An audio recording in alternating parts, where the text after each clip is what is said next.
श्रीमन्महागणाधिपतये नमः। श्री सरस्वत्यै नमः। श्री सद्गुरुभ्यो नमो नमः।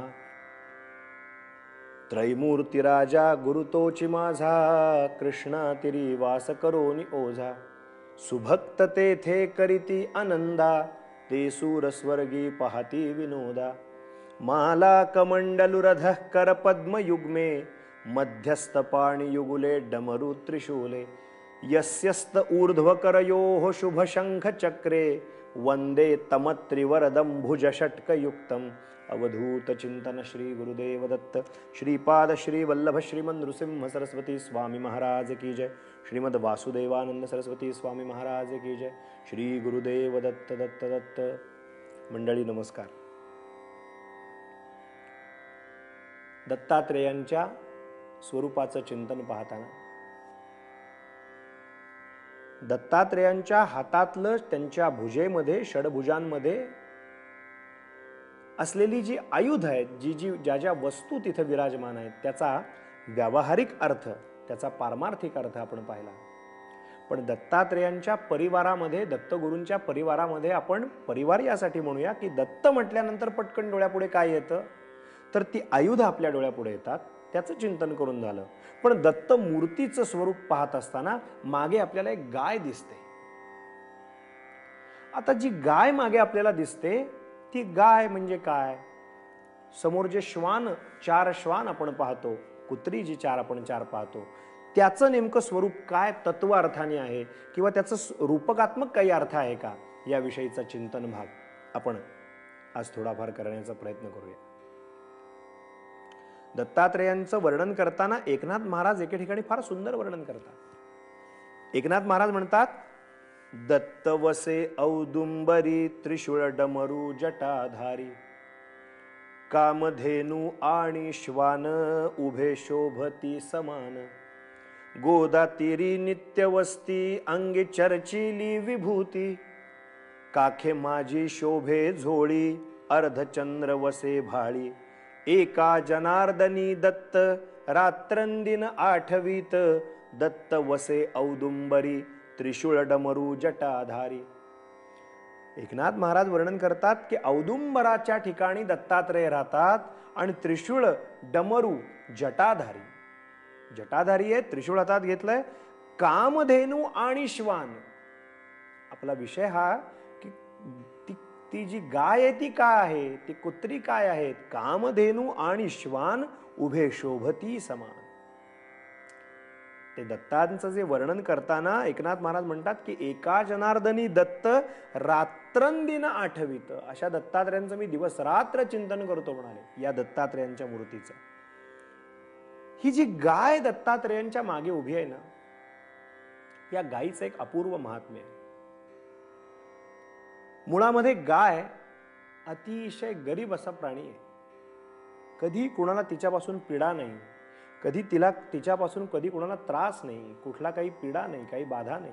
उलट असलेले दोष जर दारामध्ये गाय असेल तर निघून जातात बरं का। गायीमध्ये, गोमातेमध्ये एवढी ताकद आहे, म्हणून गायीला माता असं म्हटलंय।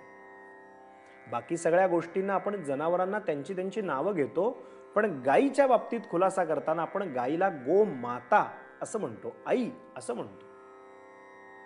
सनातन वैदिक हिंदू धर्माच्या संकल्पनेनुसार 33 कोटी देवांचं वास्तव्य भगवती गोमातेच्या उदरामध्ये आहे असं वर्णन केलेलं आहे। पण इथे जी दत्तात्रेयांच्या ठिकाणी जी गाय आपण पाहतो, श्रीपाद श्रीवल्लभांच्या एखाद्या फोटोमध्ये आपण मागे गाय पाहतो, आपण नृसिंह सरस्वतींच्या मागे एखादी गाय पाहतो, आपण अक्कलकोट स्वामी गाय मागे उभी आहे आणि अक्कलकोट स्वामी पुढे उभे आहेत असं चित्र पाहतो, किंवा दत्त संप्रदायामध्ये पटकन गायीची उपासना करताना दत्त असं म्हटलं की गाय, बोली भाषेत म्हणतात दत्त दत्त दत्ताची गाय। ते दत्त दत्त दत्ताची गाय म्हणजे काय, तर दत्ताची गाय याचा अर्थ असा, ती जी गाय आहे ती गाय मागे उभी आहे चित्रामध्ये, मूर्तीमध्ये गाय मागे उभी असते आणि दत्तात्रेय त्या गायीच्या पुढे उभे आहेत। मग ही गाय कोण? पुराणांमधले दाखले जर आपण पाहिले तर आपल्या असं लक्षात येईल, जेव्हा जेव्हा जेव्हा जेव्हा या पृथ्वीवरती हाहाकार झाला, अनाचार झाला, स्वैराचार झाला, व्याभिचार झाला, त्या वेळेला ही जी गाय आहे, ही जी पृथ्वी माता आहे, ही पृथ्वी माता अतिशय त्रस्त अशी झालेली आहे. आणि ती त्रस्त झालेली पृथ्वी ती आपलं गाऱ्हाण कुणापुढे मांडणार? ते आपलं मनातले मनोदय ती कुणापुढे व्यक्त करणार? म्हणून पुराणातले दाखले आपल्याला असे सापडतात की जेव्हा जेव्हा अनाचार स्वैराचार झाला तेव्हा तेव्हा धरणी मातेनी, भूमी मातेनी म्हणजे या पृथ्वी मातेनी गायीचं रूप धारण केलंय. गोरूपाने पृथ्वी ब्रह्म्याकडे जाय, आमचे संत सत्पुरुष प्रमाण रूपाने आपल्याला सांगतात की गायीचं रूप घेऊन म्हणाले पृथ्वी ब्रह्मदेवांकडे गेली. मग ब्रह्मदेव त्या गायीला घेऊन म्हणजे त्या पृथ्वी मातेला घेऊन शिवांकडे गेले, शिवांकडून मग महाविष्णूंकडे गेले, मग कृष्णावतार झाला किंवा रामावतार झाला. म्हणजे पृथ्वीचं व्यक्त होणारं स्वरूप, माझी तळमळ आहे, माझा भूभार कमी करा, माझ्यावर होत असलेला अत्याचार कमी करा, हे वर्णन करण्यासाठी किंवा पृथ्वीचं पालन करण्यासाठी पृथ्वीचा जो पती आहे, पृथ्वी ज्याने तृप्त केली, जो पृथ्वीला नित्य तृप्त करतो असा जो कोणी आहे तो कोण आहे? तर ते अत्रिपुत्र दत्तात्रेय आहेत. म्हणून पृथ्वीचं व्यक्त होणारं रूप ती गायीच्या रूपाने देवदेवतांना आवाहन करायला जाते. म्हणजे इथे जी दत्तात्रेयांच्या मागे आपण गाय पाहतो हे पृथ्वीचं स्वरूप आहे, लक्षात घ्या. सांगायचं तात्पर्य असं की ही दत्तात्रेयांची गाय या रूपानं दत्त संप्रदायात आहे. आता दत्तात्रेयांच्या पुढ्यात जी 4 श्वान आहेत याबद्दल मात्र थोडी मतमतांतर आहेत किंवा वेगवेगळे पैलू आहेत मतांचे.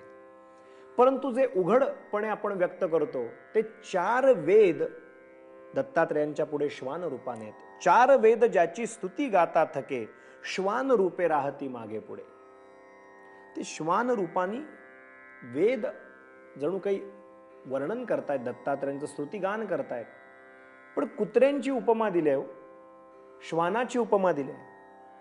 आता थोडा असा विचार करताना थोडं इतिहासात पाहावं लागतं, थोडी सुसंगती लावून घेण्यासाठी. एक छोटीशी कथा आहे. श्रीमद शंकराचार्य महाराज काशीवरून आद्य शंकराचार्य जेव्हा निघाले गल्ली बोळातनं, तेव्हा एक चांडाळ पुढे उभा राहिला आणि त्याच्याबरोबर सुद्धा 4 कुत्री होती, असं वर्णन आचार्यांच्या चरित्रात आहे. आचार्य म्हणाले मी सोळ्यात आहे, बाजूला सरका. तर तो चांडाळ योनीतला तो माणूस म्हणतो, सोबत 4 कुत्री आहेत त्याच्या, तो म्हणतो विटाळ होईल कोणाला कोणाचा, तू मला शिवलास म्हणून तुझा मला का माझा तुला, माझा तुला की तुझा मला. ते शब्द ऐकता क्षणी आचार्यांच्या लक्षात आलं, हा असा प्रश्न विचारणारा हा कोणी सामान्य नाही. तेव्हा शांतपणे उभे राहिले आणि हात जोडून विचारलं, महाराज तुम्हीच मला मार्गदर्शन करा, कोणाला कोणाचा विटाळ होईल. तेव्हा तिथे एक दिव्य मूर्ती प्रगट झाली. शंकराचार्यांच्या बाबतीतला किस्सा सांगतात असा. आणि ते साक्षात काशी विश्वनाथ महादेव परमात्मा होते.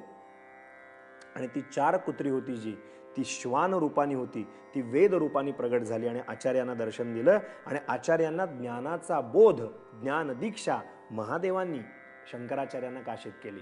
साधारण या कथेच्या अनुषंगाने जर आपण प्रमाण म्हणून विचार पाहिला थोडा दत्त स्वरूपाचा, तर ही 4 श्वान 4 कुत्री ही वेदाचं स्वरूप म्हणून दत्तात्रेयांच्या चरणाशी आहेत. आणखीन थोडं वेगळ्या पद्धतीने पाहिलं तर आपल्या ठिकाणी असलेल्या इच्छा, वासना, आशा आणि तृष्णा या रूपांनी सुद्धा ही श्वान आपण दत्त महाराजांच्या चरणी अर्पण करूया असं म्हणलं तरी वावगं ठरणार नाही. म्हणून सज्जन हो, दत्तात्रेयांचं असं हे स्वरूप परिवार पाहताना दत्त महाराज कुठे राहतात? तर ते औदुंबर तरुतळी राहतात. त्या औदुंबराचं महात्म्य पण आपण क्रमाने पाहू. आज इथेच वाणीला विराम देऊ. अवधूत चिंतन श्री गुरुदेव दत्त दत्त दत्त.